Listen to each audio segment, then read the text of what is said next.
Welcome to Random Rod Shop, folks. Today we're going to do some sheet metal work on our 1970 International that's sitting on a 2002 Tahoe chassis.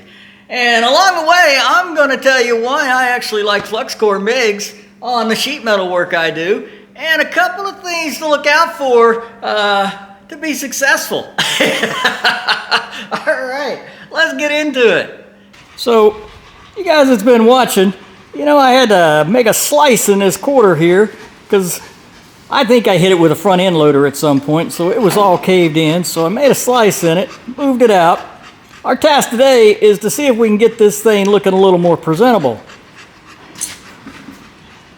I started cleaning it up here, and I discovered that this is the first time I've probably worked on this, or my dad's worked on it. The tail panel here was welded to the bedside. Maybe we weren't as exact as we could be. So I've been trying to clean up, get it split back apart, get it cleaned up, because before I start banging on this and trying to straighten it out, I'd like to have that connected right there. I'm gonna put the camera up here and we're gonna see if we can get this thing together. I think what I'm going to try to do is I'm going to put some sheet metal screws between the two pieces to try to hold it together. Then we'll see if we can weld it up.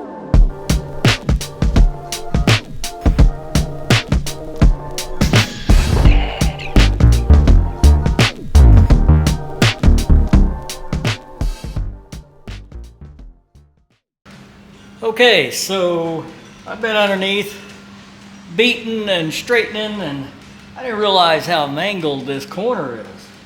So let's work on the outside for just a little bit. If we can get the two pieces level. That's pretty good there. We're a little high right here. Yeah, we're kind of high all the way down. Right there is about right. Yeah, right there is about right. And then we move down here, and that side's in too far. So let's see if we can. I'm not sure we're going to be able to move it too much, because this is still spot welded up here. Down here is where I was working on, because that's where I hit it with a front end loader. But I'd like to get it stabilized before really start messing with this. All in all, I think I've got most of the dents out of it. But now I think let's see if we can straighten this up a little.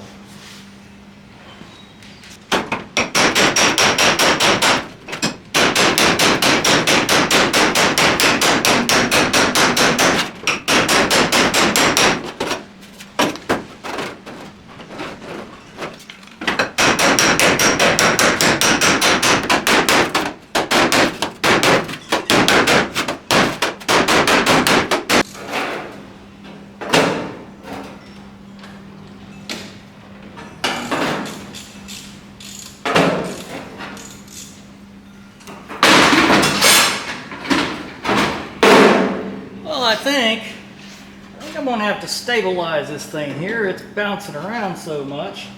This is still high right here. It ain't bad here. I've kind of got it pretty good up here. But this area where it got stretched and mangled and everything else, it's still just a little bit high. Still just a little low down here.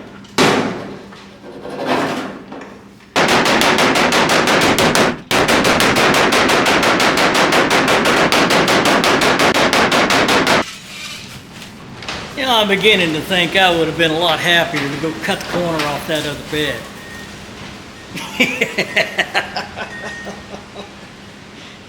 Oh well, we're into it now.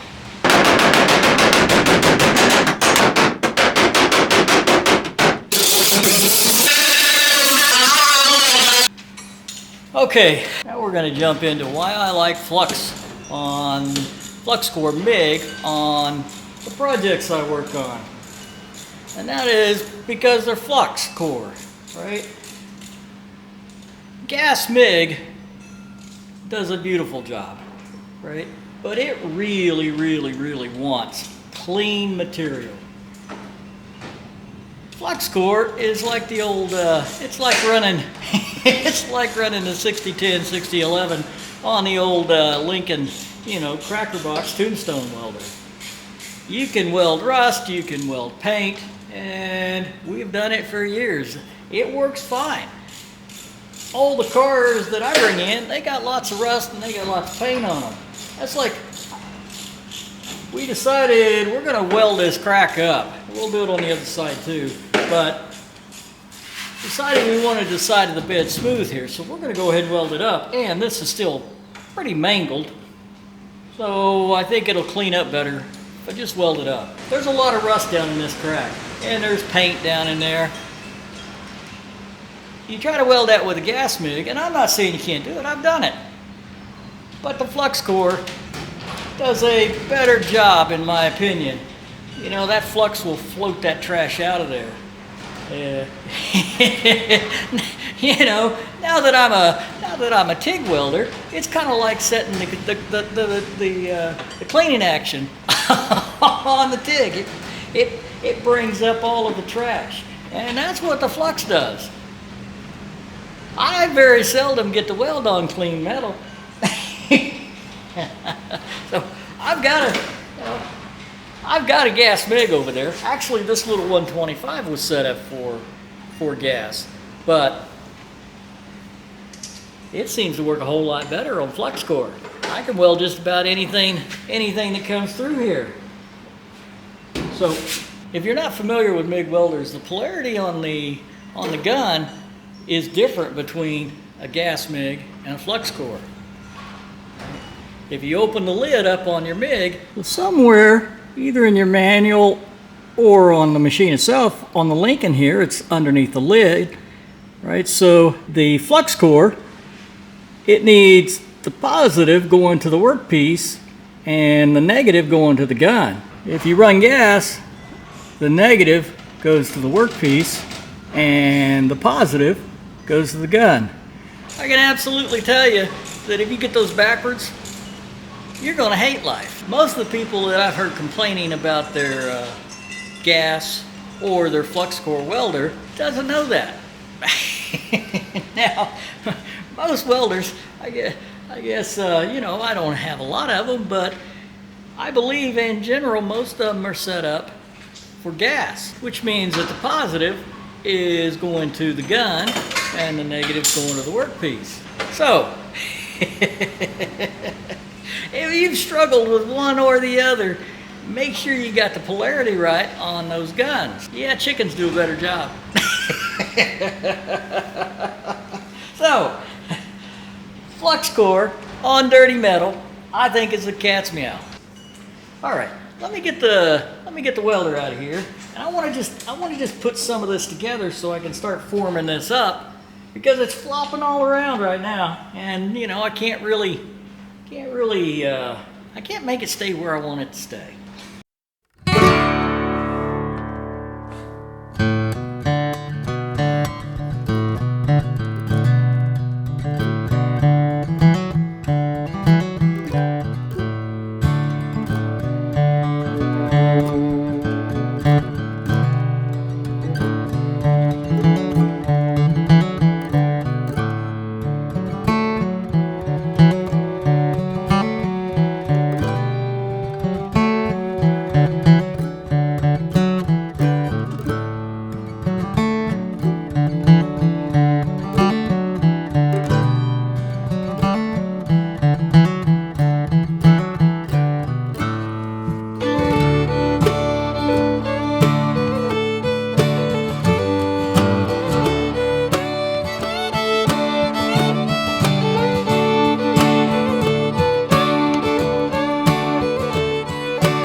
Okay, folks. It's welded up. I'm gonna take the wire brush and go over it, and let's see what we got.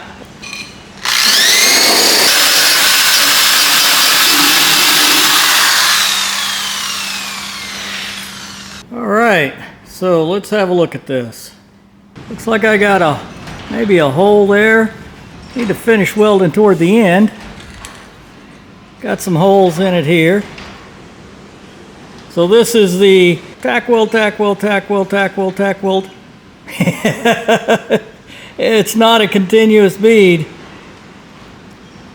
but I put more heat in this panel than I normally do because it was bent so bad and the metal was stretched that a little bit of shrinking did it some good. Still got just a little bit of a high spot right here, so I'm gonna have to work on that.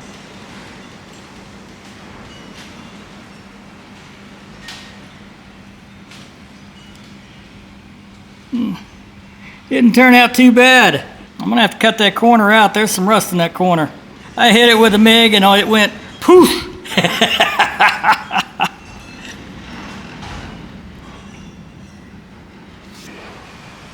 Like I said, there's still some stretching going on right here, so I've still got to get this in, but it looks a whole lot better than it did. There's a little bit of a divot right there. Let me get a straight edge. You can see a little bit of a crack right there. Now that one you can't see much of a crack. That one's a little more. I'm gonna have to do some work on that one.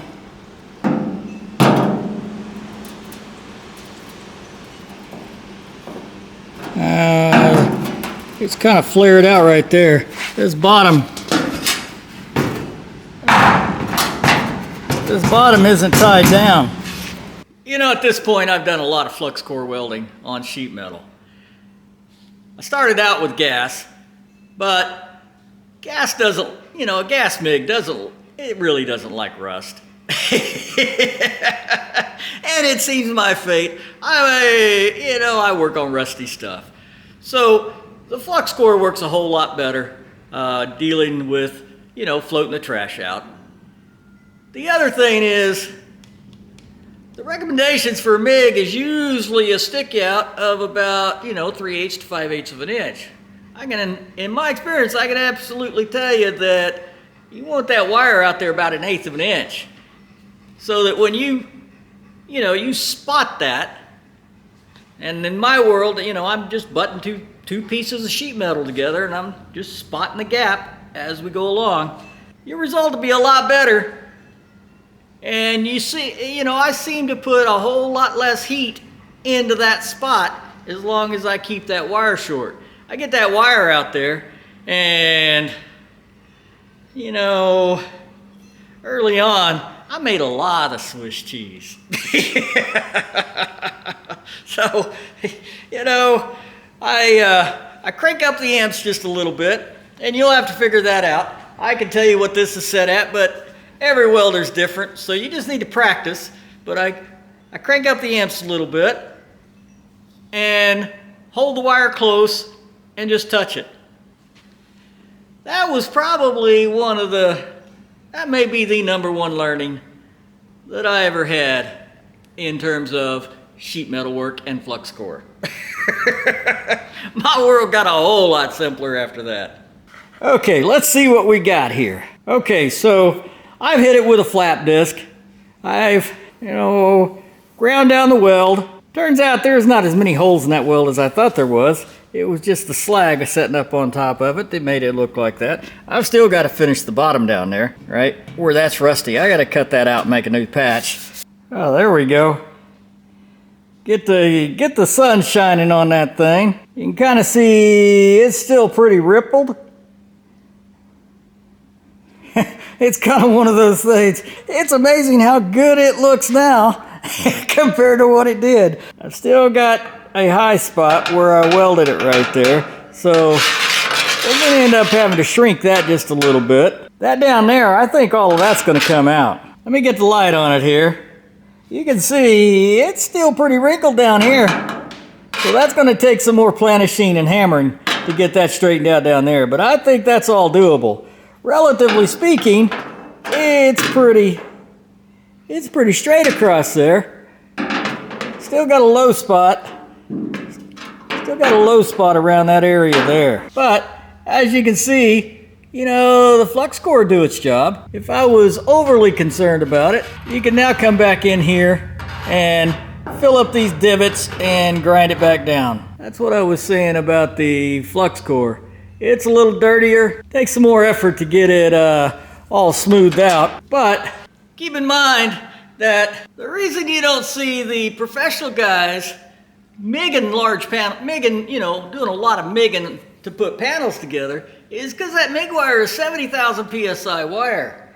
It is a bear to grind, and I'm not going to say it's impossible to planish, but it's difficult to planish that 70,000 PSI MIG wire. You know, I heard, I was excited at one point, there was a company that came out with softer MIG wire. And I looked into it, and it was still 60,000 PSI. Which means it's still hard.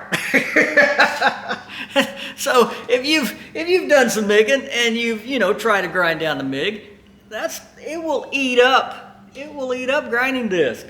The wire on the TIG is a lot softer than the MIG wire, and that allows it to be planished a lot easier. Or maybe the right term is it allows it to be planished. So, this is not a video on whether you should be using TIG or you should be using MIG. This is a video on why I like flux core. And in terms of the workability, they're the same. The flux core in my world allows me to weld the stuff that gets presented to me. And that is rusty, stinking sheet metal. So, to summarize, make sure you've got the right polarity for the setup you have.